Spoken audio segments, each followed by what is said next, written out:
And ladies and gentlemen, I'm Anita Huberman. I'm President and CEO of the Surrey Board of Trade. And aren't you excited about being back in person?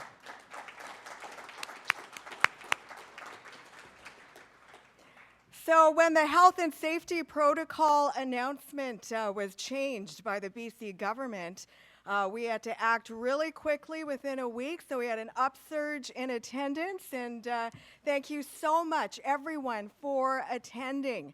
And if at any time you are not feeling comfortable or not feeling safe, please let the Surrey Board of Trade staff know. We want to make the most comfortable environment for you as we're still in a pandemic and we are adhering to health and safety protocols. So I'd like to begin by acknowledging that we are on the treaty territory of the Hausen First Nations and the unceded territory of our Coast Salish peoples, specifically the Kwantlen, Katzie, Semiahmoo, and First Nations. And I'd also like to recognize that we live, learn, work, and play on the land of the Inuit and Métis peoples. Ladies and gentlemen, Indigenous reconciliation as it relates to land development and city building is so important today and into the future of our local, provincial, and national economies. And without sponsorship support, Surrey Board of Trade events simply would not take place. Thank you so much to our co-presenting sponsors. First of all, the law firm of Hamilton Duncan. Round of applause.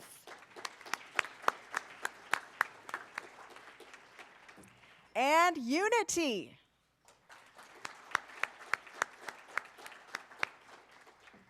Our lunch sponsors are Beatty.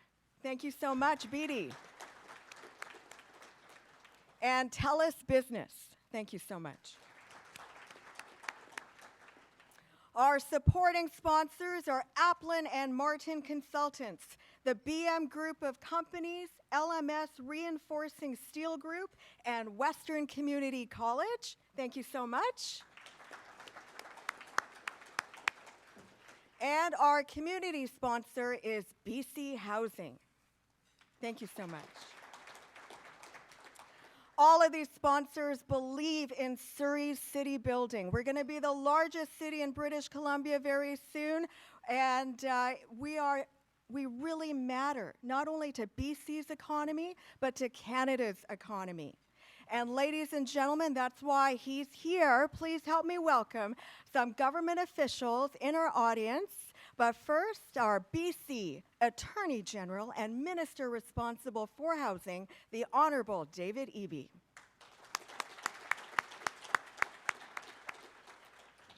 And in the audience, representing Gary Begg, MLA, Surrey Guildford, are Amna Shah and Priyanka Krishna. Thank you. Ginny Sims, MLA for Surrey Panorama. I think she's on her way. Trevor Halford, MLA, Surrey White Rock. Trevor, thank you so much. And City of Surrey Councillor Brenda Locke. Thank you so much.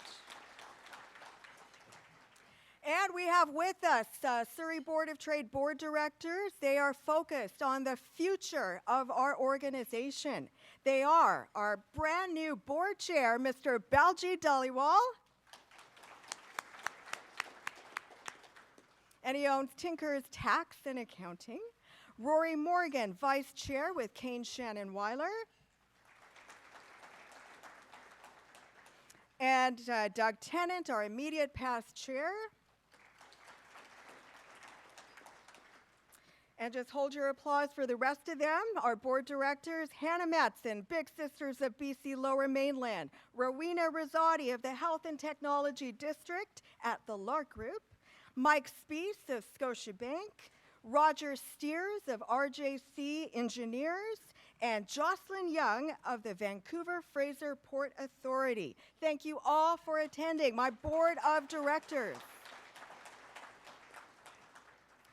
So, ladies and gentlemen, the Surrey Board of Trade, our whole mandate as Surrey City Building Business Organization is to support business, bring business into the city. We're one of the top 10 largest chambers of commerce, boards of trades in Canada. There's 450 of us. And to tell you more, please turn your attention to the screen as we reintroduce to you in person the Surrey Board of Trade.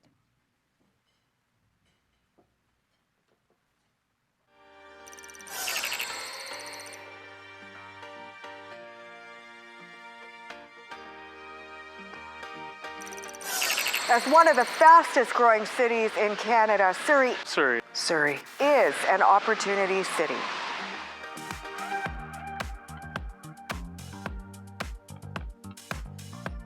The Surrey Board of Trade is the concierge of connections. Rick Mann from IOM Property Group. I'm a Director of Development and Construction. We rely on the Surrey Board of Trade for a lot of advocacy and research that we don't actively go out and find. Really, like there's things on there that I had no idea about, and I get the email, I get the web link, and it really affects us in a big way. The Surrey Board of Trade is focused on making Surrey an opportunity city by instigating change at the different levels of government, offering a variety of business support services, international trade support services, and being the concierge of connections for the business community in Surrey. My name is Rowena Rosati. I'm the Vice President of Healthcare and Innovation here at the Health and Technology District by the Lark Group. We focus on a lot of health and technologies and how we can bring different technologies and innovative healthcare solutions into the hands of clinicians.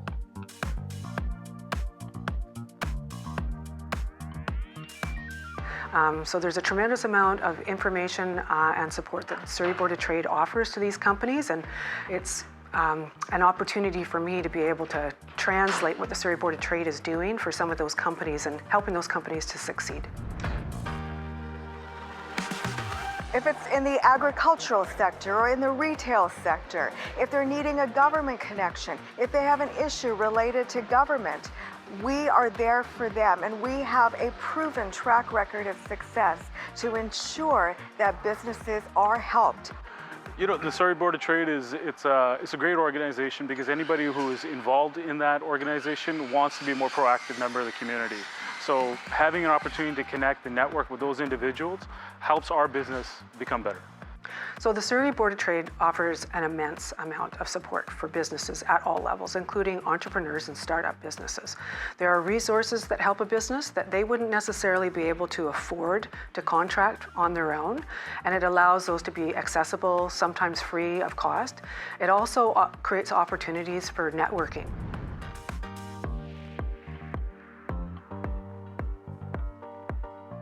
Whether you're a new business that's just opening up shop in Surrey, Surrey Board of Trade has to be one of your top destinations. It will connect you with a lot of the great minds in the organization, a lot of great minds in the community that can help. So whether you're a small business or a medium-sized business or a large business, starting out or expanding, we have the connections.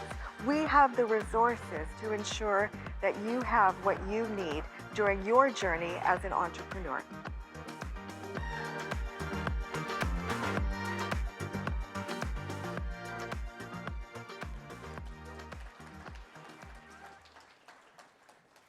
And yes, ladies and gentlemen, during the pandemic, today and into the future, the Surrey Board of Trade and our Chamber of Commerce Board of Trade industry is still relevant. And we just finished our national convention, our head office, the Canadian Chamber of Commerce in Ottawa, a digital convention debating federal government policy the past 2 days. And the Surrey Board of Trade was heavily profiled on the national stage. So if you need anything, join the Surrey Board of Trade. We're here for you. So now, ladies and gentlemen, it's my pleasure to announce the results of our annual red tape report. And they're going to a little PowerPoint is on the screen, but on your tables, if you want to scan the QR code, the full report is on there, and it is also on our website. So the Surrey Board of Trade, this is our 5th annual red tape report. And red tape is defined as excessive bureaucracy or routines or rules or complexities by the different levels of government. Filling out forms, applying for licenses, waiting for them to be approved. That compromises business productivity. And so over several years, I've been CEO for 15 years, and we have advocated to the different levels of government to really reduce red tape. And so this annual red tape survey gives a baseline of our member perceptions to measure how different levels of government can have the opportunity to improve processes. So on the screen, and I know it's kind of hard for all of you to see, but the impact of COVID-19 on business. Basically, we have experienced a decline in revenues, business, or leads, is what respondents said. We have 6,000 member contacts, about just over 12% filled out the survey. So over 31% said that they have experienced a decline in revenues or business leads. They've had impacts related to accounts payables for the months of March, April, May, and June of this past year. Business had to adjust their pricing strategy, and their operating costs as a result of complying with different government rules have increased. Their confidence in future business and sales. You'll see that just over 40% are not confident at all. Some are neutral and some are confident. The most costly stage of compliance is understanding the obligations that are required by each level of government. You can't just figure it out by going onto their websites. They really need support, especially those small businesses that are renovating their restaurant or renovating their retail shop. They do not have the time to understand complex government rules. Other high factors of costly stage of compliance is preparing the information, submitting the information, making sure that they are dealing with the follow-up that is required by the different levels of government. The overall cost of compliance at all levels of government has increased over the past 12 months. The cost of compliance in terms of all of these different factors, such as starting a business, dealing with licenses, employing workers, registering property, getting credit, protecting investors, paying taxes, making sure that they're trading across borders, enforcing contracts, implementing COVID-19 regulations, closing a business, applying for a special purpose grant. It really is even across the board in terms of what business thinks is the cost of compliance. The greatest impact on reducing the cost of compliance, reducing the frequency of reporting requirements to a minimum. Agencies need to share information and make sure that there are no duplicate information requirements. We need better communication and consultation with businesses when developing new regulations. That is not happening. Improving accessibility of web-based reporting. That has increased somewhat. And we need one agency that is going to collect all required information. The level of red tape in dealing with federal and provincial regulatory authorities, and you can see that still at the top of the list is CRA, the Canada Revenue Agency. Canada Border Services, Surrey is a border city. PST still remains an administrative burden to businesses. The BC Business Registry, Land Titles Directory, BC Assessment, the cost related to that, and WorkSafe BC compliance. The level of red tape in dealing with various local government regulations, building and construction permits, the inspections, the fees, the public hearing process, the business licenses, engineering services, city services, sanitation, water, the confusion related to that. City online services need to be focused on. Property taxes remain such an impediment on bottom line productivity. And then really resolving complaints. So there are significant challenges, and we know that in the past 12 months there has been momentum by both the City of Surrey and the BC government to reduce that red tape. But more needs to be done. And we are calling on all levels of government to implement another red tape minister or a red tape official to really focus on reducing those silos, making it easy for business to expand. So ladies and gentlemen, I ask you to read our 50-page report that's on our website and on the QR code. There's much more to say, but nothing has changed over the past 5 years. The cost of compliance related to red tape at all levels of government continues to increase. And COVID has not helped that, but we have an opportunity to work together with government, with stakeholders, and with the not-for-profit sector as well to ensure that we're communicating with each other to reduce that cost to not-for-profits and that cost to business. So now, I'd like to welcome one of our co-presenting sponsors from the law firm of Hamilton Duncan, Mr. James Stewart.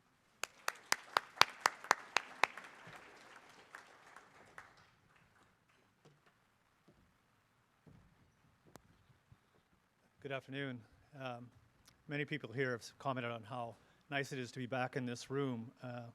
And many of the people in this room have been in here hundreds of times over the years, but it's been almost 2 years since we were here. And it's good to be back and to see people in person. My name is James Stewart. I'm a partner at the law firm of Hamilton Duncan. And Hamilton Duncan has been in Surrey for 62 years. I've been in Surrey for 41 years, not quite the same length of time. We're a firm of 30 or so lawyers who are here. We have been a part of the community. We are a part of the community. We will be a part of the community. We do this kind of work. We do your work. And we have seen the consequences of what the development industry has done. And leaving Hamilton Duncan aside, I would like to say, take a moment to say that I think it's very important that people understand that developers are builders. They build communities. They don't, I think, get the credit most of the time for the effort that's put into building communities. Surrey is what it is today largely because of the confidence and skill and commitment that developers have brought to this particular community. I think everyone in this room who's in this industry should stand up and be proud of that and to not sit still when people take a different position with respect to developers. So congratulations to you all, and enjoy the rest of the lunch. Thank you.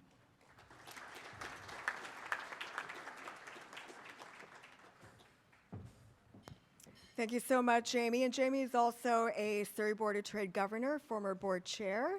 And thank you so much for your support. Please help me welcome now our other co-presenting sponsor from the CEO of Unity, Doug Tennant.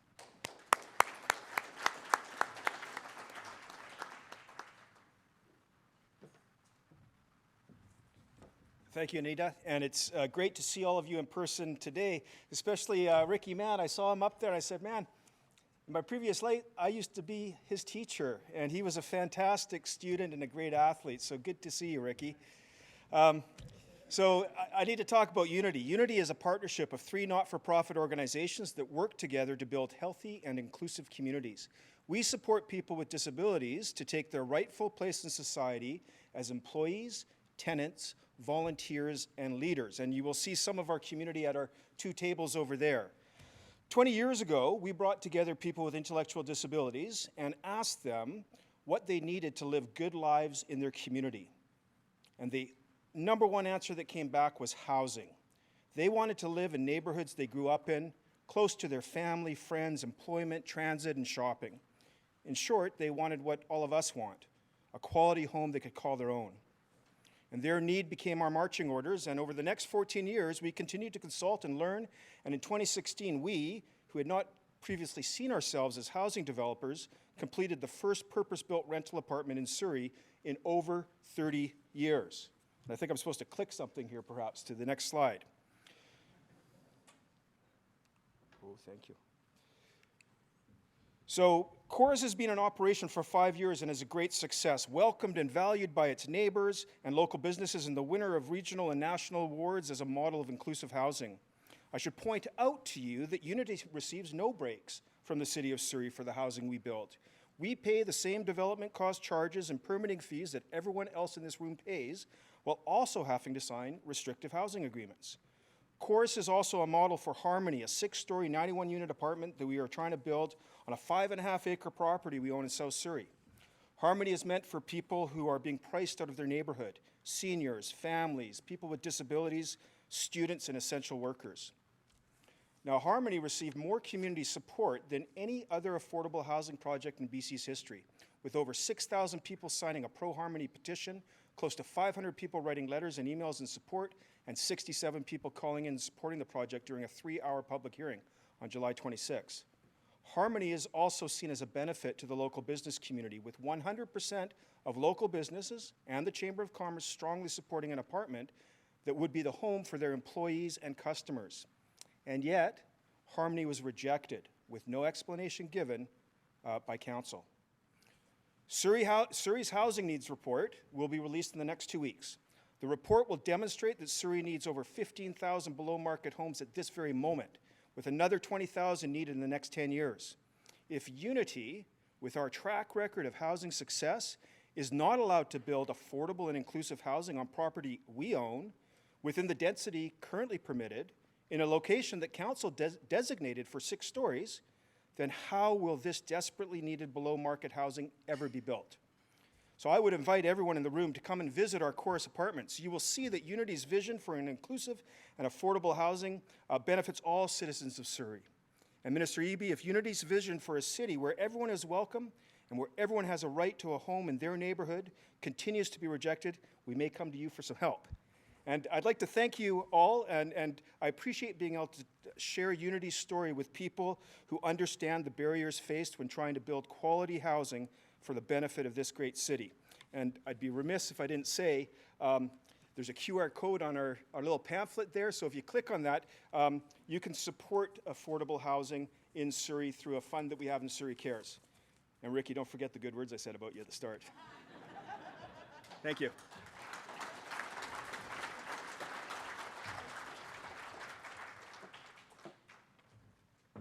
Thank you so much, Doug. And now, please help me welcome Devika Chan, Account Specialist for TELUS Business, our lunch sponsor, to say a few words. Devika.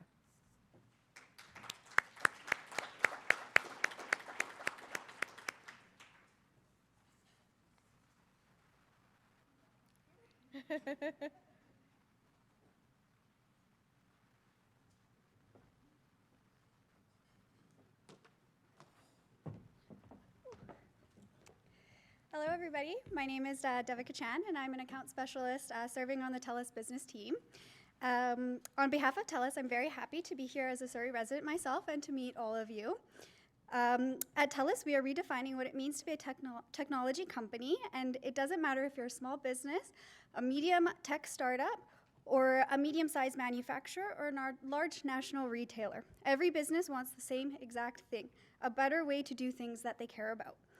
At TELUS Business, we are a proud supporter of Canadian businesses everywhere, and we are we love to champion owners and leaders and the teams that drive them forward. And I'm very happy to be here as a representative to TELUS and to meet you all. Thank you.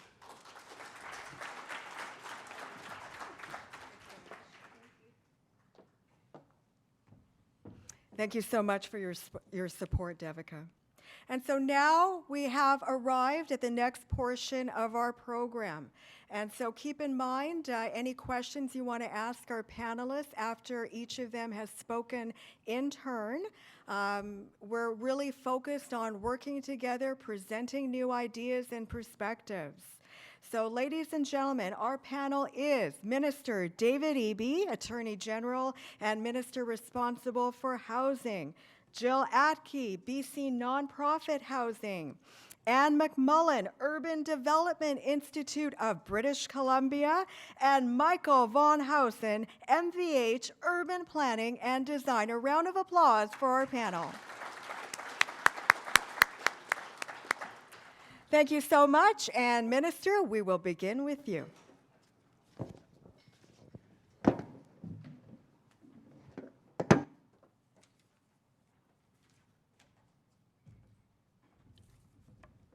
So used to sitting at my desk and doing the whole thing in front of the computer. It was a little weird to get up there. Thanks, Anita, for reminding me to come to the podium. It's a pleasure to join you here today. Let me join Anita, first of all, by recognizing we're on the territory of the Coast Salish people and how important reconciliation is for everyone in this room in terms of business going forward, as well as for our government. Thank you for starting us in a nice way that way, Anita. And thank you to you and to the Surrey Board of Trade for bringing people together and creating opportunities for these discussions to take place. A number of you have come up to me and expressed good wishes for Premier Horgan, who's undergoing surgery today. He's feeling good, and he's going to be back at work next week, and I will definitely pass on your greetings to him. A difficult time for him and his family, but we're all confident that he'll be back on the job next week. So there's a number of pieces I'd like to go over with you today in terms of what the government is working on in relation to housing. I would say that after COVID, housing is an issue that is front of mind for British Columbians. Previously, it was an issue focused in the Lower Mainland and South Vancouver Island as a priority issue, but really now across the entire province. And a lot of it informed by a structural shortage of housing, both in the Lower Mainland and rapidly growing communities like Surrey, as well as throughout the province. Some communities that I speak to suffer from a shortage of land, others suffer from a shortage of, it may be difficult to imagine in the Lower Mainland, but a shortage of developers. Prince Rupert, for example, has a port that's adding 700 jobs a year, desperate for developers to come up. I tell my colleague Jen Rice, whenever I get the chance, I promote Prince Rupert as a place to go up and do some development because they are desperate for housing, and they don't have developers operating up there, and the port itself is statutorily prohibited by the federal government from doing housing for workers. So that's the overall picture of the concern and the concern that's rightly out there about the challenge we face, whether it's below market housing, market rental housing, housing for purchase, is a very serious supply issue. And so that's why I'm grateful for a chance to speak to a room of people involved in the development industry. There are three areas of government's response to this challenge that we face. The first I'll describe as direct government assistance through BC Housing, where we're literally paying for the housing to be built, funding the construction of the housing, usually constructed by a nonprofit organization. A partnership model with the private sector and with nonprofit organizations where the nonprofit acts as the funder and the developer, or where the for-profit developer builds below market housing. And then finally, support for bringing on market housing, both rental and for sale. So I'll run through those different categories. For the direct fund, the Harmony House, Harmony Apartments project from Unity is a really good example. I see my colleague from the legislature, Trevor Halford, who's here. Usually we're sitting across the aisle from each other, asking each other difficult questions and providing each other with important answers. We don't agree on everything, I guess is what I'm going to say. But But what I will say is that we agree on the work of Unity and Harmony House, BC Housing committing funding for that project. We hope to see it go ahead. I've reached out to the mayor to ask what the province can do to help that go ahead. Councillor Locke, please let council know anything that we can do to address concerns to get that project built. It's a good example of the kind of housing that we're building across the province, which is where BC Housing, through the Community Housing Fund, we have an Indigenous Housing Fund, we have a Transition Housing Fund for women and kids that are fleeing violent relationships. These different housing funds where BC Housing directly funds a nonprofit to build the housing. They are part of our commitment to build 114,000 units of housing over the next 10 years. We've got about 30,000, just over 30,000 units complete or underway towards that target. And it's really important work. So when you're thinking about, you know, the Wally Strip and the encampment that was there, the encampments in Victoria, the encampments in Vancouver, people living in their cars, people on the sidewalk that you see, or in tents, in makeshift shelters. I had a brief conversation with the executive director of Phoenix House about Abbotsford that has a number of encampments. That's housing for people that are at risk, at significant risk of homelessness, or otherwise need supports to be successful in housing. And I am very hopeful that for everyone at Harmony that benefits so much from independent living, that we can partner with you and get that housing built.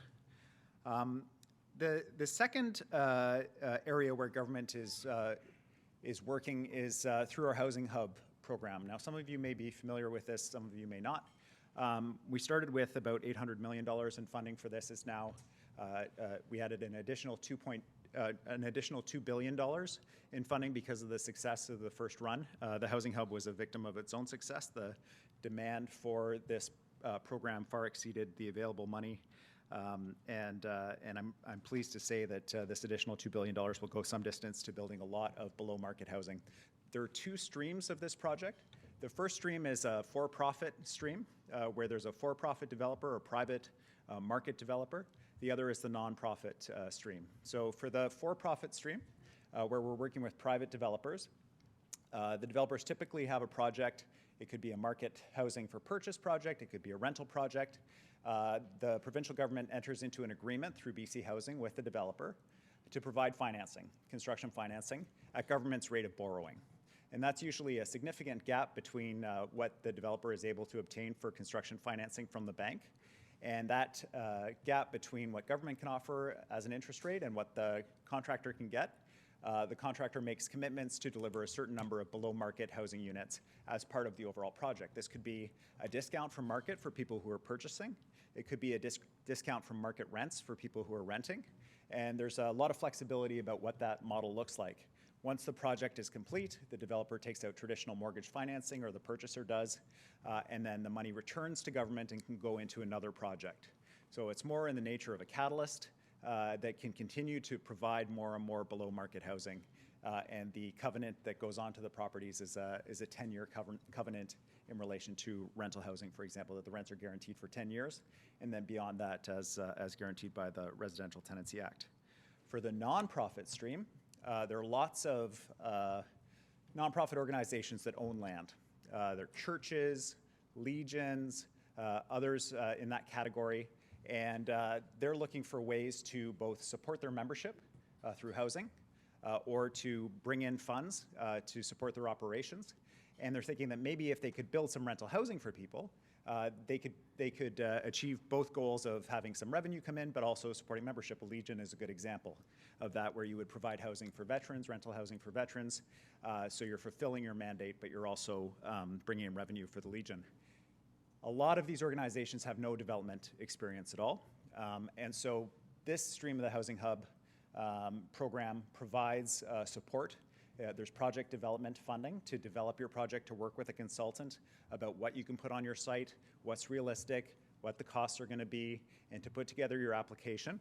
And then after that, it flows very much like the for-profit arm of it, where the government provides the construction financing, the housing is built, the nonprofit takes out a mortgage on the completed building, pays government back, and the money's available for another organization.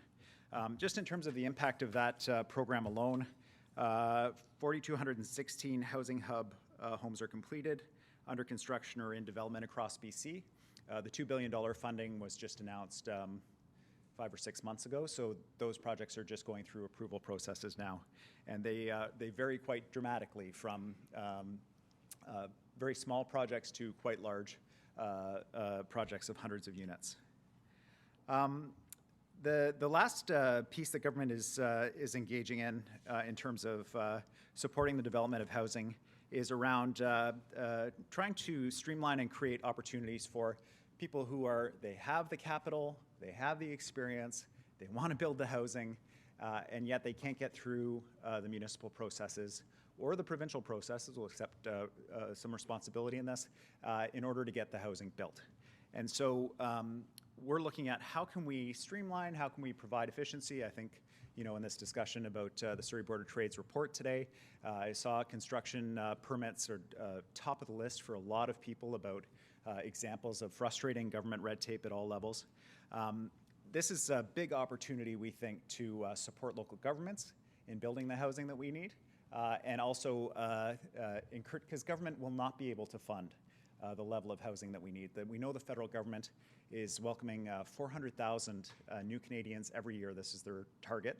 We know that at least 10% of those folks are going to end up in British Columbia, and most of those folks are going to end up in the Lower Mainland. They're going to be looking for housing, and that doesn't count interprovincial migration that we're going to see. That doesn't count people leaving their parents' house wanting to find a place to rent. We're going to need a lot of housing. So to identify the scope of the housing that's needed, we supported municipalities. You heard a little bit of talk about it from Unity, from Doug, talking about Surrey's housing needs survey. Every municipality across the province was funded to do a housing needs survey. What is the housing that our community is going to need at different levels? How much market housing, how much non-market housing, how much housing for seniors or young people? One of the things that I've learned in this job is that a lot of city councillors are, they're new to this. Their background is not in development, their background is not in housing, and they don't necessarily know how much housing is needed or what responsibilities they might have around the future growth of their community. And so there's an opportunity to provide that information to councils so they can make more informed decisions. The hope is that by providing them with this information, there's a bit more insight into when an application comes forward and it's for rental housing building, that, this is the kind of housing that our housing needs study that we did tells us that we need to build, and that it's more likely to be approved. Now that's a bit of a leap. I understand that, but for many communities that's all that's needed. But today, or this week in the legislature, we also introduced our first piece of legislation that comes out of two separate reports that the provincial government did. One was the development approvals review process, the DAPR report, and the other was a report called Opening Doors, which was a joint report with the federal government about how we get more housing supply into the province. Both reports really focused on supporting municipalities in getting to approvals on this badly needed housing. So our first piece of legislation that comes out of those reports was introduced in the House last week. This piece says where you have, the idea is you've got your housing needs survey, you know what housing you need for your community, you incorporate that into your official community plan, you go out into neighborhoods, where should the housing be, what should it look like, and so on. It's not whether or not we should do the housing, it's where should it be, where do we want to have this housing. And then once you've done your official community plan, if there's rezoning needed, you can do rezoning as a city government without doing additional public hearings. So one of the challenges has been, you get your official community plan in place, and then you go to do the rezoning as a city for a particular project, and then everyone comes out and says, well, we don't want that project. That's not what we meant when we signed off on this official community plan. Very frustrating for someone that's trying to build housing that's consistent with the official community plan to be turned down at that stage. They bought the land based on the OCP. They thought they were going to get the rezoning, then they don't get it, and they're left unable to build. And so this hopefully will give cities the opportunity, because it's voluntary, they can still do a public hearing, but the opportunity to really give meaning to their official community plans. And it is a baby step, but it is the direction that government is going. If you're curious, where is government going? What's the secret agenda? It's not secret. There's two reports. They're very thorough. The DAPR report, Development Approvals Review Process, and the Opening Doors report. These are the directions that we're going. And we're starting with a very cooperative partnership model with municipalities. What is stopping you from being able to approve this housing? One of the things we heard was hearing after hearing after hearing after hearing about the same decision over and over creates a fatigue and a reluctance on the part of some councillors to support a site when people are lining up to speak against it. So those are the three main themes of government's response. One is we're building directly. Two is we're partnering with nonprofits and for-profits to build housing that's below market. And three is we're trying to get those barriers out of the way for local governments to be able to approve the housing that we know we need to address the supply issue around housing in our province. Happy to take your questions, very interested to take your questions, as well as your feedback about other things government should be doing, because we are very committed to addressing the housing issue in our province as a priority for constituents across the province. So your thoughts and feedback are welcome. Thank you very much.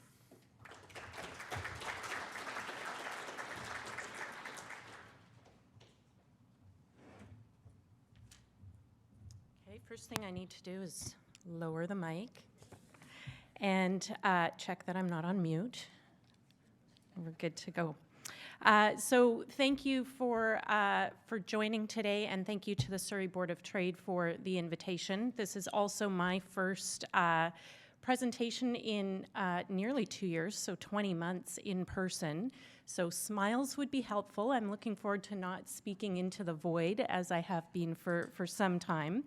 So I was asked to just speak a bit about the nonprofit sector, provide some context, and then as well what we're looking to municipalities, the provincial government and the federal government to do to help enable more nonprofit development. So very broadly, there are 800 nonprofit housing providers in the province. They deliver about 3,000 buildings, nonprofit affordable housing buildings with about 70,000 units. In Surrey here locally, that's roughly 60 buildings with about 2,000 homes in total. Who lives in nonprofit housing? It's we've always said it's the solution for people whose needs are not met by the market. In the 1970s, that was very low-income individuals, and then some service workers. That has changed dramatically over the last 50 years. So we house a very broad range of people with a range of incomes. So income assistance, people on income assistance or disability, people working minimum wage, and then increasingly professionals who have been priced out of the home ownership market. A good example is the community housing fund that the minister spoke about. That fund, for every building in that developed under that fund, there is that full range of income. So everything from $375 rents all the way up to household incomes of about $115,000. So that's who we're providing housing for today. We're essentially building and operating workforce housing in municipalities right across the province. And what's a bit unique about the nonprofit sector is that what's built at affordable rates today stays affordable in perpetuity. So that affordability is maintained over time, regardless of what's happening in the rest of the rental market. So I'm going to talk a little bit first about the local context here in Surrey, and then I'll move into the provincial and federal governments. Surrey has, I would say for a really long time, been a leader in providing supportive housing and direct supports to people experiencing homelessness. We've seen that through the development of new supportive housing and things like providing a direct endowment to the Surrey Homelessness and Housing Foundation. Where Surrey has struggled a bit, in my opinion, is its lack of purpose-built rental, and Surrey is by no means unique in this. It started in the 1980s when the federal government removed tax incentives for the development of private sector purpose-built rental, and then in the late 90s we saw provincially here the Strata Property Act. So all of that meant that purpose-built rental just was not being built for several generations. And I think in Surrey, we've often seen Surrey as very affordable, and there wasn't a lot of intention into ensuring that strong rental supply going forward. Doug mentioned the Surrey Housing and the Surrey Housing Needs Report coming out in a couple weeks that'll identify 15,000 units. We know 80,000 low and moderate income units are needed here in the Lower Mainland alone, and the minister mentioned the 114,000 unit commitment provincially. 80,000 of those are actually needed here in the Lower Mainland. And Doug also mentioned the opening of Chorus in 2016. The following year, a new rental building, so the first one delivered by the private sector in 30 years, attracted 2,000 applicants for 97 units in the first few days after opening. So that speaks to the real demand for that type of purpose-built, secure rental housing. So why are we not seeing more affordable rental in Surrey? I'm asked this question fairly regularly by folks in Surrey. I would say nonprofits are a community just like any other community. When a nonprofit housing development gets turned down, there is a bit of a chill in the sector, and the sector's looking for certainty. No one is suggesting that that there are no risks in housing development.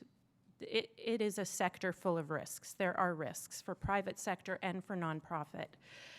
However, for private sector developers, the reward for that risk is a really solid return on investment, a financial return, and nobody's disputing that. That's the way the system's designed.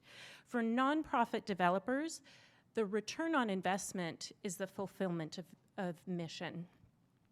So that mission is truly affordable homes for people who need them. There is no financial return on those investments. With more limited resources, so our pockets are not quite as deep, nonprofits are going to gravitate to those municipalities who want to partner with them, who are seeking more affordable housing in their communities, and where there's more certainty. Particularly true in a region where with 23 municipalities. Nonprofits have told me all the time they're going to work with municipalities who want to work with them. So where I see a big gap in Surrey particularly, and typically I would like to show a slide here, but I'll sort of explain what's on that slide. And it's a slide from another one of our members, McMullin Housing Society. They do a lot of work provincially, but are based on the island. And they had a housing development, I think it was completed in 2018 in Langford. The slide would show you that with no funding from any level of government, the break-even rents in Langford in 2017-2018 would be just a little over $1,900. So that's with no financial return on the investment, just break-even. They secured federal and provincial dollars. That brought the rents down to $1,050. So there's no doubt that that's the biggest contributor to affordability, significant reduction in rents. But then the municipalities stepped in, and they made the following contributions. They dedicated a staff champion to guide the process efficiently, guide the project efficiently through the process. They provided a property tax exemption. They provided a contribution from their own affordable housing fund. And they waived the DCCs, the development cost charges, for both the housing and the office on site. And that brought down the average rent to $980. So it's really a $70 reduction in rent, but that's for every unit in the building every month for the life of the building. The median income for renters in Surrey is $48,000. That's the type of housing that you need for your local workforce. So just to recap, the rent without any subsidy at all would have been affordable to household incomes of $76,000. The provincial and federal dollars brought that down and made it affordable to household incomes of $42,000, and the municipal contribution brought it down to $39,000. That's somebody earning $20 an hour, which is what, 25% more than the minimum wage? So those municipal contributions are really, really impactful. I'll talk just briefly about the province. I don't need to go through any of the programs. The minister has done that. There is no question that the investments being made here in BC, and we like to say they're not enough, but they outpace any other province in the country, and in fact, they outpace what the federal government is investing here in British Columbia. So we are in the midst of a crisis, but we do have very, very great partners with the province. We also need to remember we're quite lucky in this province. When the federal government stepped out of housing, affordable housing, in 1993, there were only 2 provinces that stepped in to fill the gap, British Columbia and Quebec. And that's given us a really solid base and foundation to build off of.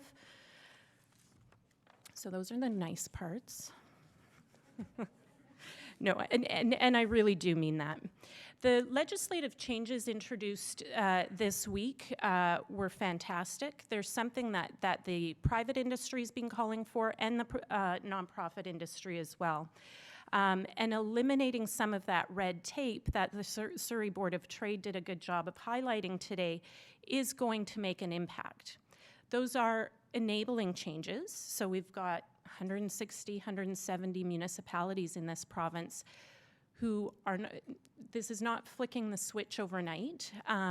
They are going to need to work through their processes and decide whether or not they're going to take the province up on those offers. So we're still sort of in an environment where it's going to be municipality by municipality. I was involved in the Opening Doors report that the minister mentioned, and we have called through that report for some carrots, for sure, for municipalities, but also some sticks. And I don't think we're sort of in this stick environment just yet.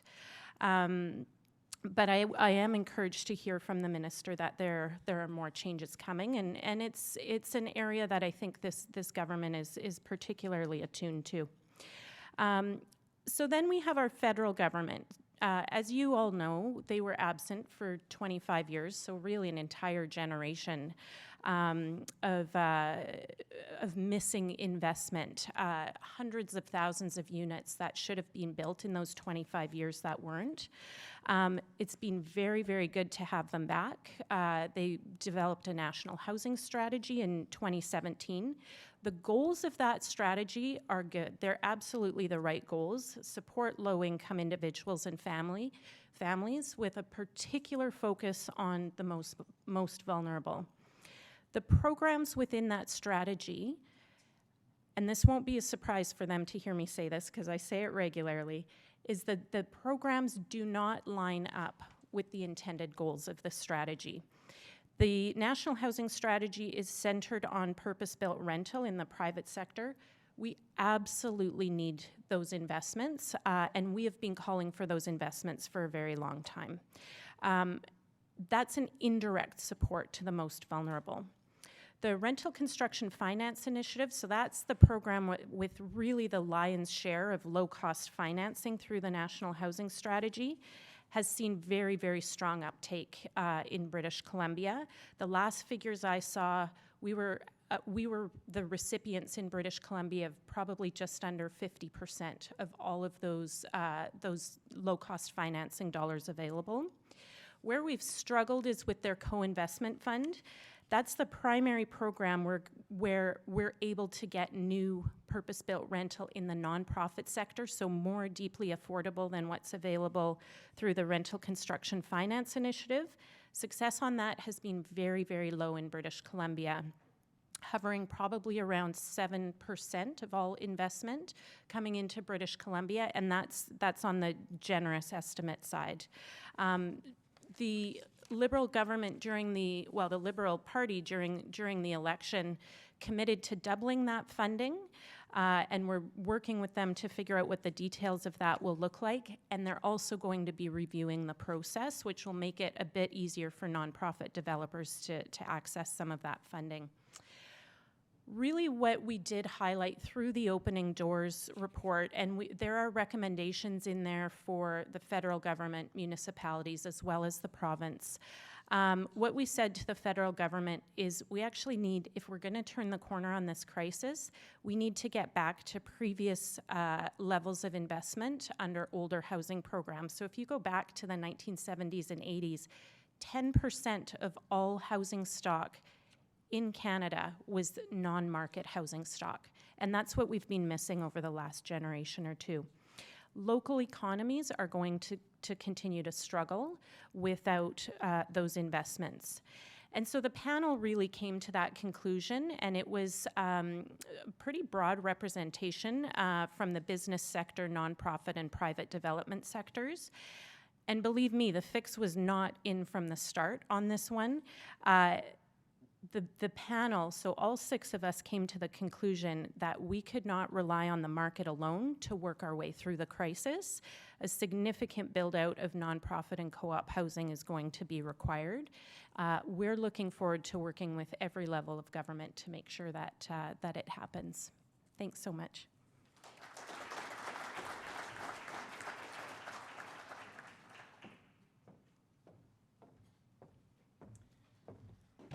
Thank you so much, Anita and the Surrey Board of Trade. And as the Minister said and Jill said, it is so great to see all of you in person. Again, none of us have been on a stage like this for quite some time.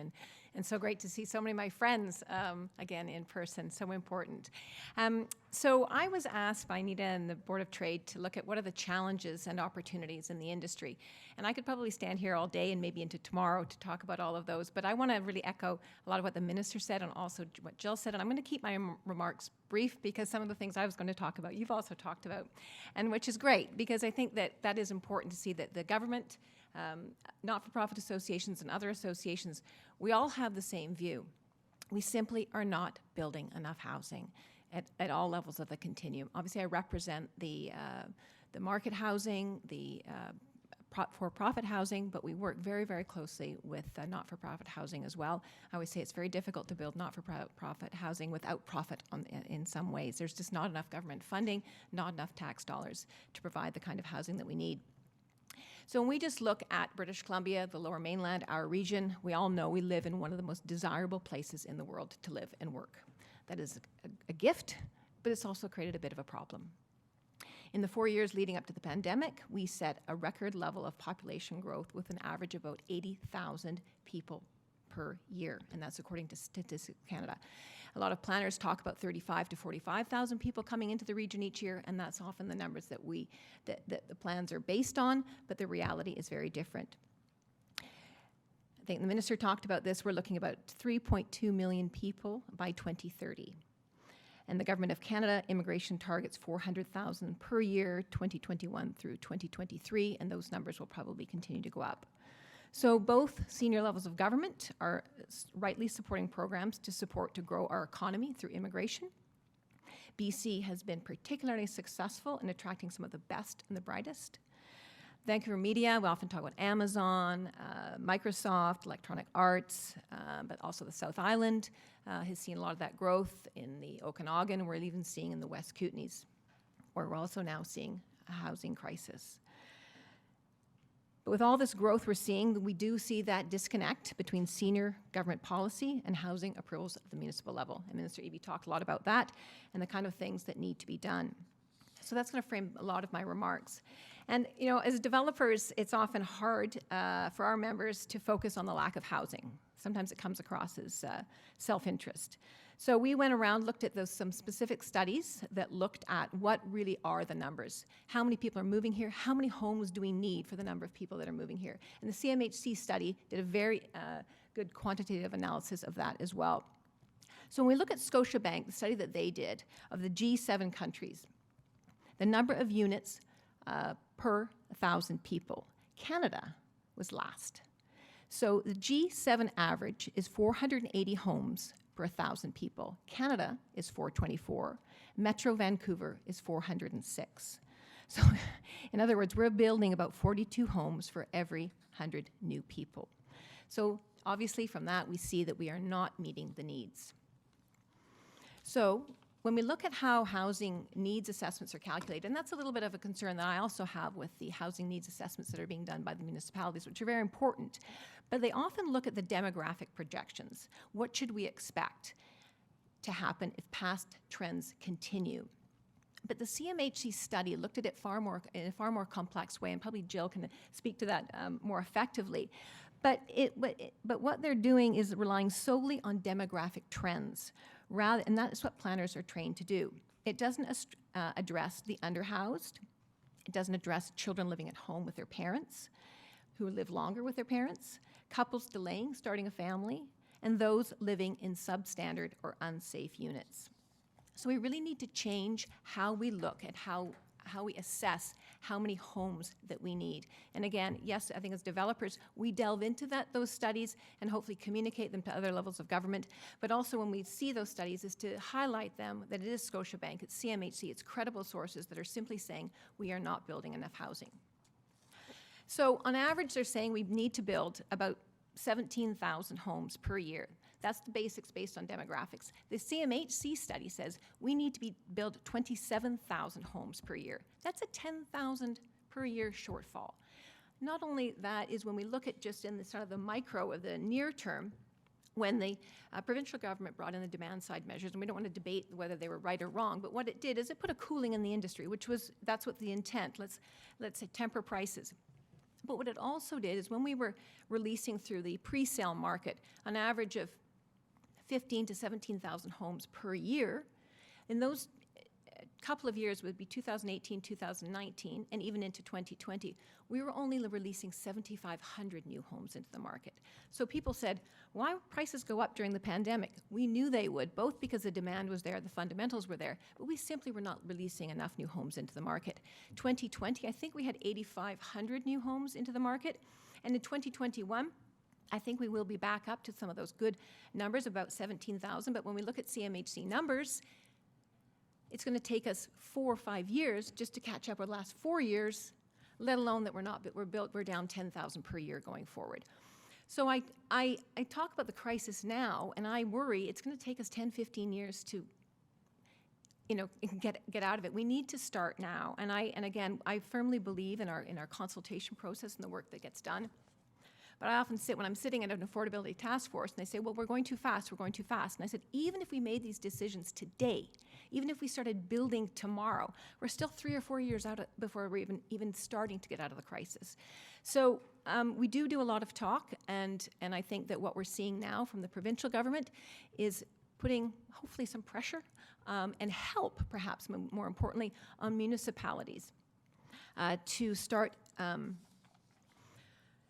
giving them the tools that they need to start approving additional building. So we also wanted to talk about rental. We do speak about housing more broadly, but I do want to talk about rental specifically because rental is incredibly important in the continuum. And Jill talked about it in detail, so I don't want to go into detail on the numbers, but we know that we really have not been building purpose-built rental for 30, 40 years. And a lot of those buildings are coming to their end of their useful life, they need massive renovation. And often it takes moving people out, and where do they go? So in Metro Vancouver, I think the number is about 35% of people are renters, and in the city of Vancouver, it's more than half. So building rental is different than strata condo builders who are making that long-term investment in their communities. Many intend to own and operate. But new market rental, we're finding at the municipal level, they're also creating just as many barriers as the condo market. The condo market can kind of go up and down. You can wait, you can hold. You guys know all this. And if the prices go up, then you can build. But the rental market is different, and we start to see those barriers that were applied to condo, to rental, and that gets us really upset. But I will say that the provincial leadership that we've seen that is needed and that we applaud, and that we have a great working relationship with this government, and we're seeing a lot of the changes. The minister outlined them. And those are great, whether it's the changes to approvals, if it's through the OCP, the online open houses, that's a huge change. We hope that, what we're seeing is it's really a change in the open house process. As you all know, often the open house process can get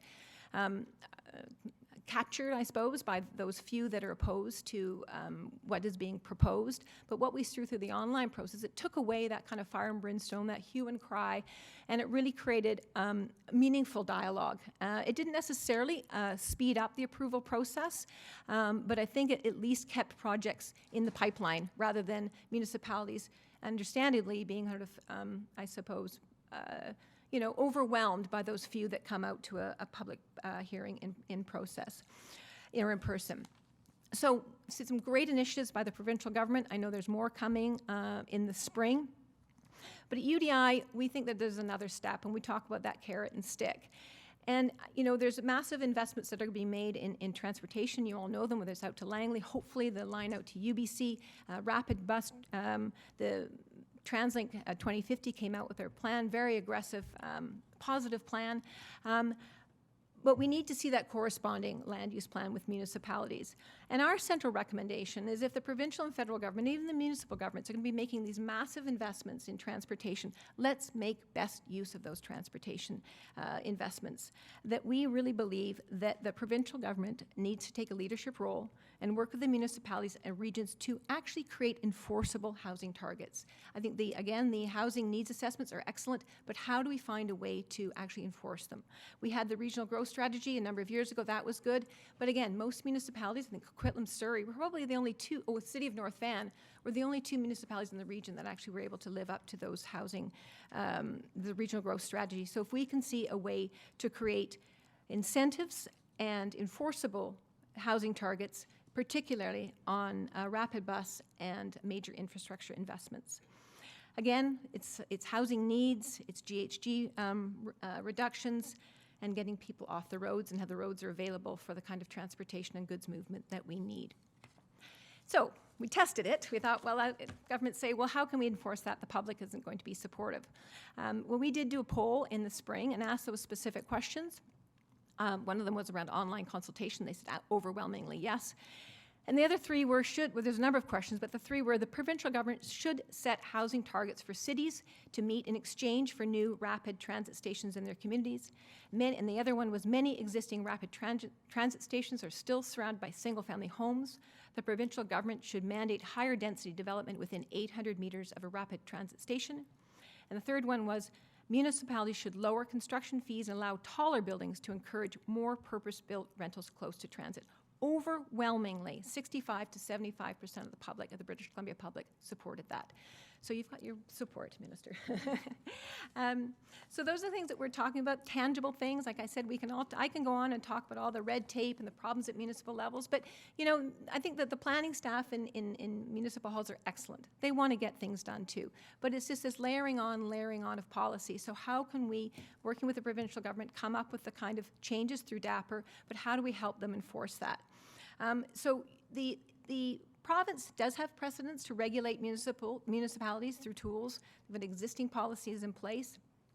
So, it may sound draconian, but even to reduce access to public funding if targets aren't met, increase the rate of TransLink tax and or reduce service, and automatically increase density by pre-zoning in defined areas within 400 meters of a transit station that meets certain criteria. And again, provincial funding of OCP updates and area plans if a number of housing units are pre-zoned through the process. So again, it's creating that partnership. So cities are creatures of the provincial legislation, and there is precedent to do that. And I know it's difficult, but again, if they're working in partnership and there's a recognition that this is what we need to do, that saying that we've heard over the last 18 to 20 months, we are all in this together. So with that, thank you very much.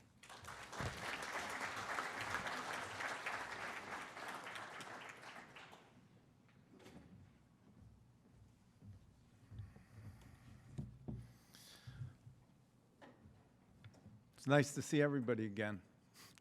We've been inside homes for about a year and a half. And I'm the last speaker, so I was thinking, I'm the last batter. It's the 9th inning. And I've got 3 great runners on the base, so I have to hit a home run. So one of the things, and I've lived in this community for 30 years. I've worked worldwide. I now focus my practice, because of COVID, in Western Canada, but I'm connected worldwide.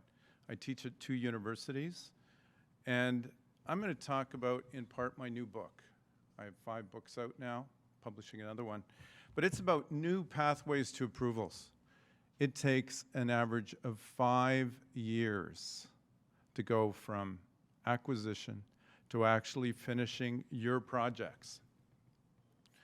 We rank almost last in the world in terms of our approvals process. And some of these are outright applications, single-family home. Want to do some alterations. Months. As we heard, there's great intentions. But what I want to do is talk today about this watershed moment. It's a moment at the intersection of climate emergency and a housing emergency, a worldwide health crisis, and a reemergence of racial inclusion and social equity. We talked about the thousands of immigrants, possibly 40,000 immigrants coming to our province every year. And the great thing about Canada is we are a diverse and multicultural country. That is our strength, and that will be our strength as we move forward. And as we actually embrace this aspect of inclusion in real terms. So in the next few minutes, I'm going to share with you 7 real estate form makers of the future, and then finish with 3 process essentials for business success that are necessary to build the next generation of great communities. So first, let's talk about climate emergency. It's here to stay, and it's moving towards net zero buildings and level 4 in energy step code. 2 days ago, I was online and I was on mute. I was finally listening for once in my life. And it was estimated that a new net zero home, as you as builders, will cost in the order of 6 to 15% premium. Well, if we want to build these, we have to get rid of that. We have to get efficiencies. The builders out there who are building them have to find new and better ways of building those homes. Otherwise, they will only be for the rich in Whistler. And they will exclude all those other neighbors we have in our communities. It should be a design for all.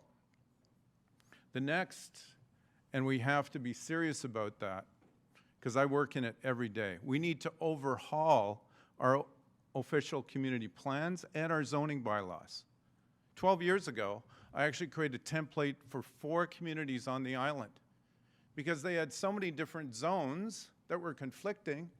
There was all sorts of jumping all over the place to find out between the municipalities where developers and builders could build what they wanted to build. So the template, and somebody, a colleague afterwards, said, why don't they have a national official community plan? It's called different things in different provinces, but some sort of template so that was a consistency of zones and designations throughout Canada. If not, let's do it in British Columbia. Parking no more. The City of Edmonton does not require parking in their downtown anymore. The City of Ottawa has built an apartment building with no parking required. And you say, oh, but Michael, we live in Surrey. People drive, and in Alberta, they drive 3/4-ton trucks. We're most probably run over by 3 when we were trying to get here. But the interesting thing is, owners who move in an apartment building only use their car 15% of the time. So personally, I'd love to actually drive an e-car that's a 222, maybe it's even a Tesla, rather than owning a second car that costs me $10,000 a year after tax. So we have to build buildings for people, not cars, which we've designed before, just for cars. Invisible density is the way to urban regeneration. What I mean by that, the City of Ottawa just adopted this week, and they've exhibited it in graphic form, which is always interesting. They've shown what looked like a single-family home with 6 units in it. Why not? That's Europe and around the world. It's mixed up, and that creates diversity and choice within our communities. City of Vancouver now allows 3 units outright on a lot. 2 in the main home, 1 lane home, or 1 lane house. So there's incredible possibilities there. Diversity and choice is a wing of affordability. As we heard from the minister, this aspect of the BC Housing Hub being a center of partnership, for both profit and nonprofit, a super strength. We are moving towards 15 to 30% requirement for affordable housing in each and every of your developments of any significance. So how do we work together to make that happen? As we heard, in every community, there should be inclusion, not exclusion. I worked for the City of Vancouver for 10 years, and even a greenway on the west side was seen as verboten. No way. Put it over there. So we have to be inclusive as citizens to say, yes, through good design, through seamless design, we will build a future that's diverse, inclusive, and equitable. Finally, real and sensitive First Nations engagement.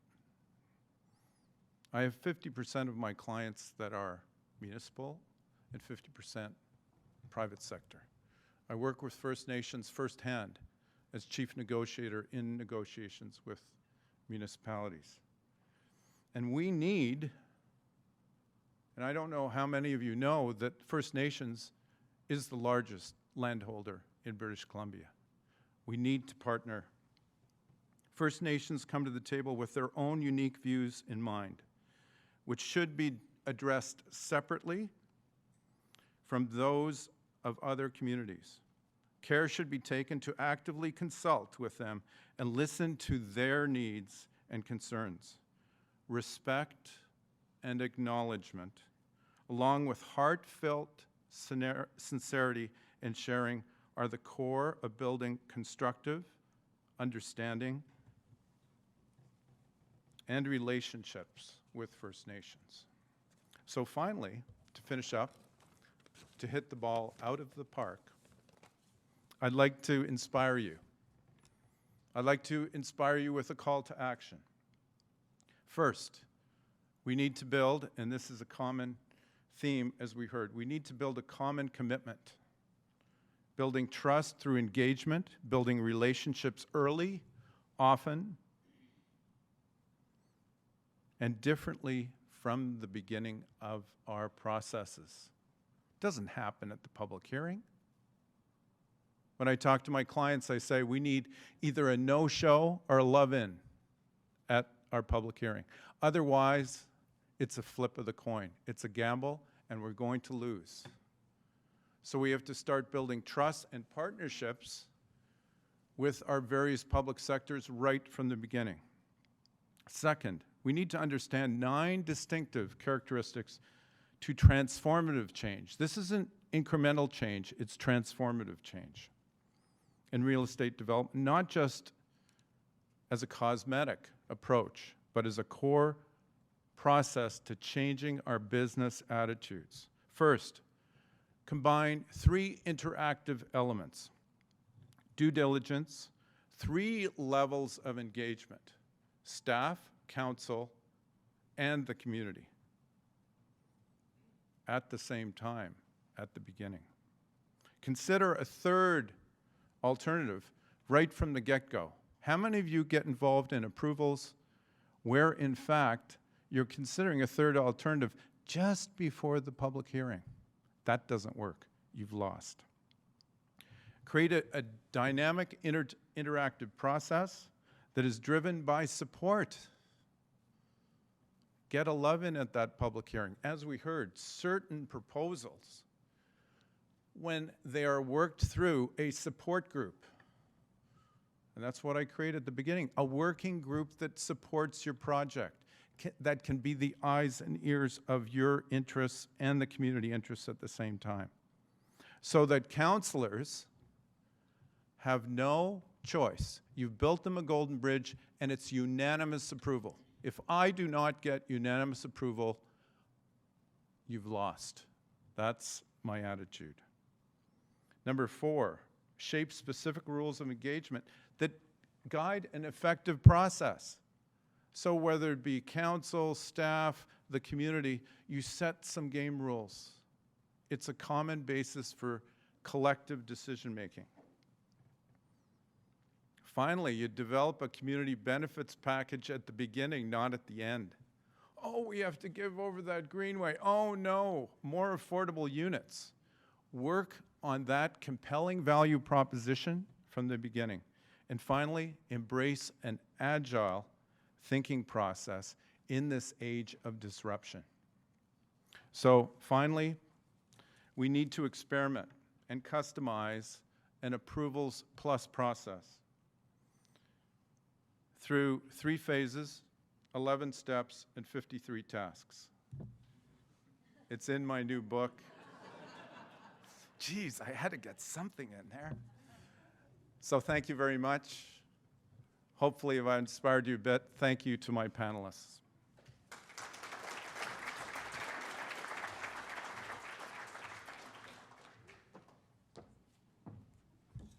Thank you so much to all of you. And ladies and gentlemen, now is your time to go to the microphone in the middle of the room. We have time for questions or comments or any ideas that you have.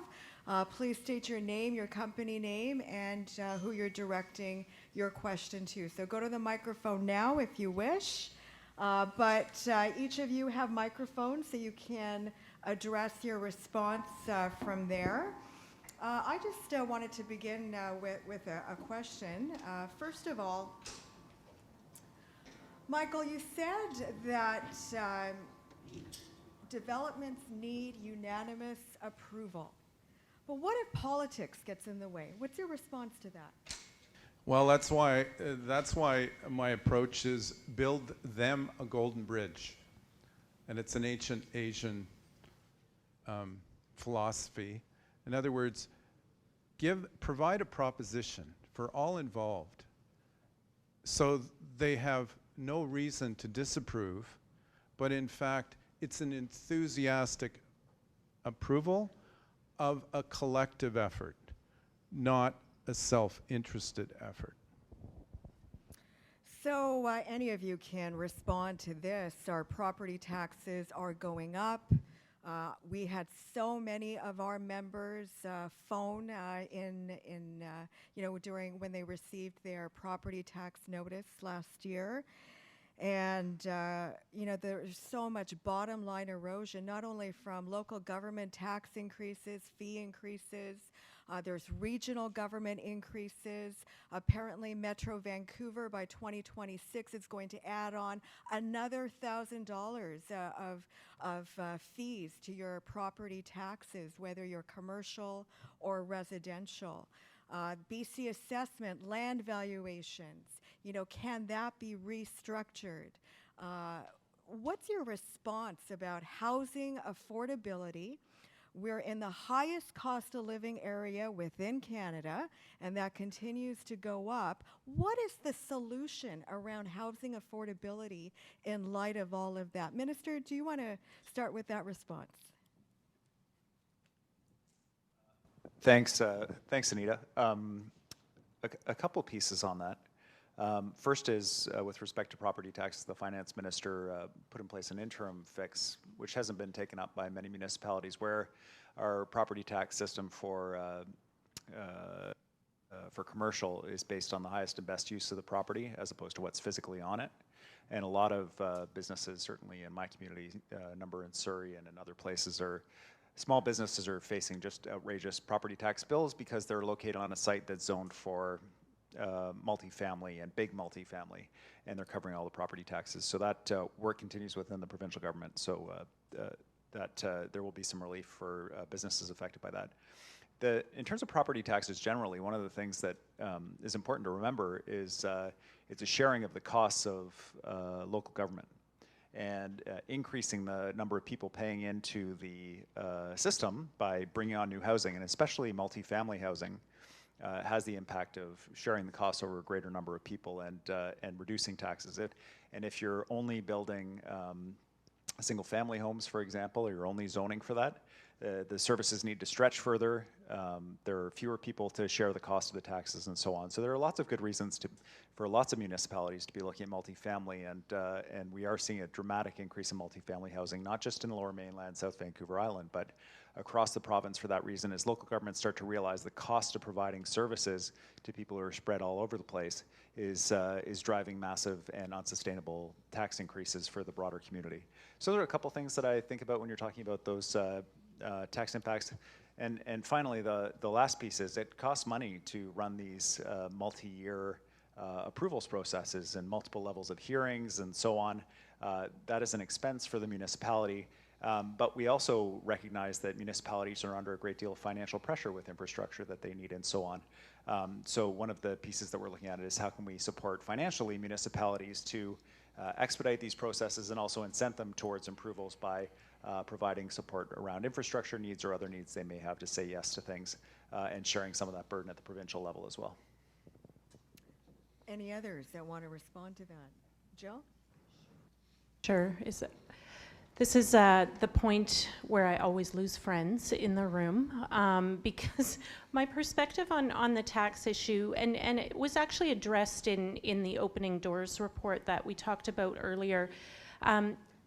Comparatively, our municipal taxes are actually far lower than they are in really most parts of the world. So in some ways we've gotten, and I'll speak for myself as a homeowner, a bit of a free ride for a long time. And now we go to municipalities and we're asking for these contributions.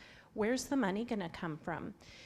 There was a study in 2011 done nationally, so this is 10 years ago, looking at how much we spend collectively to address homelessness or to manage homelessness. So put housing aside, we spend $7 billion 10 years ago. I would suggest that if that study were updated, we'd at least be double that, probably higher, to just manage homelessness through policing, criminal justice, the healthcare system. We're paying these costs one way or another. It's far, far cheaper to be building affordable housing than it is to be managing homelessness. And so I think collectively at some point we're going to need to have a real hard conversation about the contribution we make as citizens. Just like Zoom, is it on? And maybe I'll be unpopular too in the room, because I would echo what the minister is saying and Jill Atkey is saying, is property taxes are the lowest in some of the even across Canada and in the G7. But I understand that when property taxes go up, we see that number and it's a tangible number. There isn't a number to, the delay went from 3 years to 5 years, or that the project was turned down and now I have to go back to the drawing board. So that's, if we can speed up the approval process, there is a huge savings there. And if you are building more, you're increasing the tax base. Some municipalities on a redevelopment is a 1-for-1. We all know it costs an enormous amount to build a new building, and the infrastructure that's required. Frankly, every redevelopment should be an increase in density. And when we look at, and I don't want to pick on certain municipalities, but if you look at, say, the District of North Van, there's a lot of complaints about their property tax, and they've got aging infrastructure, community centers that need replacement, and they're upset that the property taxes are going up. Their population has actually gone down, and so they're losing that tax base. So we do need to look at these things holistically and what's causing it. But I said I am sympathetic with the increase in taxes because it's added on to everything else, but I don't think that's where the culprit really is. Michael? In Canada, we have at least a $200 billion infrastructure deficit. Our infrastructure is getting really old. I work and to the point of, and our populations in many suburban communities are decreasing. But our complaint, and these, I mean, the regular suspects are parking, transportation, complaints against development. That's why I'm a real advocate of saying, how do we fit in? How do we fit all these interests, community interests, into this, and therefore provide a fair share of the units and our personal fair share to support these initiatives? Because we have tendency to be exclusive and over there, not in our community. And I live in South Surrey, so I don't participate there, but there's major push and influence there to influence that, you know, maybe some townhouses, but push it over here, and it's the same. So us as leaders, we actually have to lead the way in terms of accommodating these kinds of uses and supporting them in our communities if they're done well and appropriately. One final question from the floor, please. Are we on? There we are. Hi, Keir McDonald from the Phoenix Society. We've heard a lot today about how much work there is still to do in Surrey, and particularly around below market housing.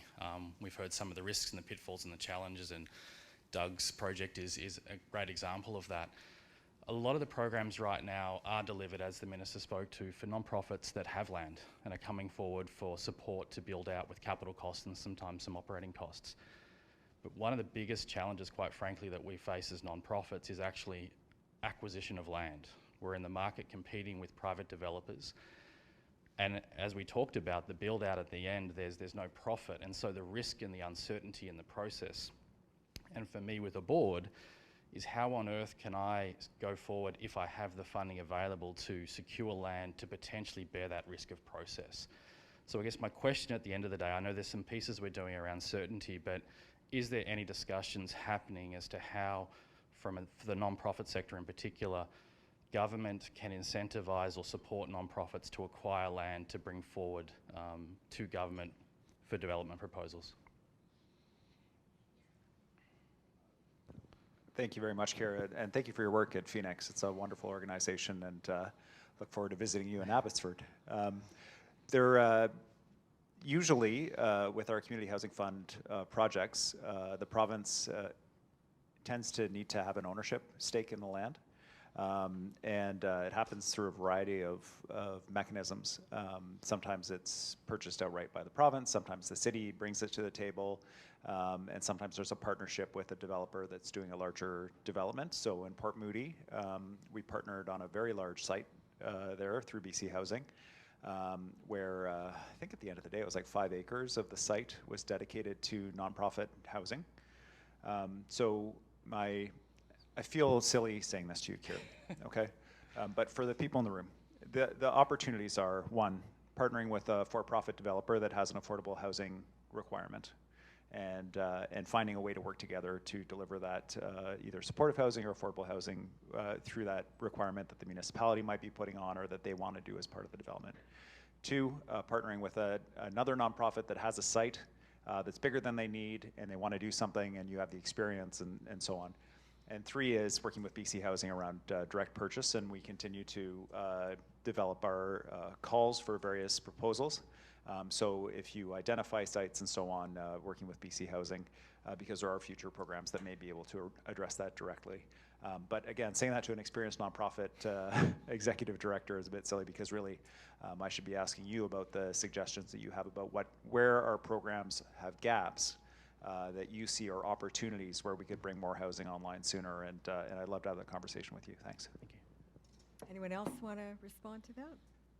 I'll just very quickly add to what the minister said, and that is the federal government's Rapid Housing Initiative, as you are fully aware, may also provide some opportunities around acquisition. Now, there are very specific requirements around that, but there is potential for land acquisition through there, depending on what's already on the land. So that's the other option I'd throw in.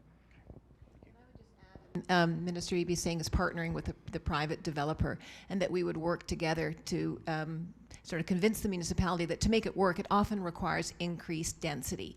And that's why, again, we've all got to be in this together. We want supportive housing, we want market housing, but it often comes with increased density. And if municipalities want that and value in that in their community, in order to make it work financially, that's what's usually required. Any final words, Michael? I have 10 books up here. I didn't want to be promotional, but I brought 10 books along. If you're interested, grab one, just e-transfer, $30, you're done. Thank you. Ladies and gentlemen, a round of applause for our panelists. Thank you so much. So we have a lot to do to focus on the future of our great city of Surrey and our great province of British Columbia, and to work together with our new federal government and the ministers that were announced earlier this week. So ladies and gentlemen, thank you so much for attending. Thank you so much to all of our sponsors, our co-presenting sponsors, Hamilton Duncan and Unity, our lunch sponsors, BD and TELUS Business, our supporting sponsors, Applin and Martin Consultants, the BM Group of Companies, LMS Reinforcing Steel Group, and Western Community College, and our community sponsor, BC Housing. Check out all of our upcoming events at businessinsurrey.com. November 4th is our Surrey Business Excellence Awards dinner in our digital format, hopefully for the last time. And ladies and gentlemen, make it a great business day.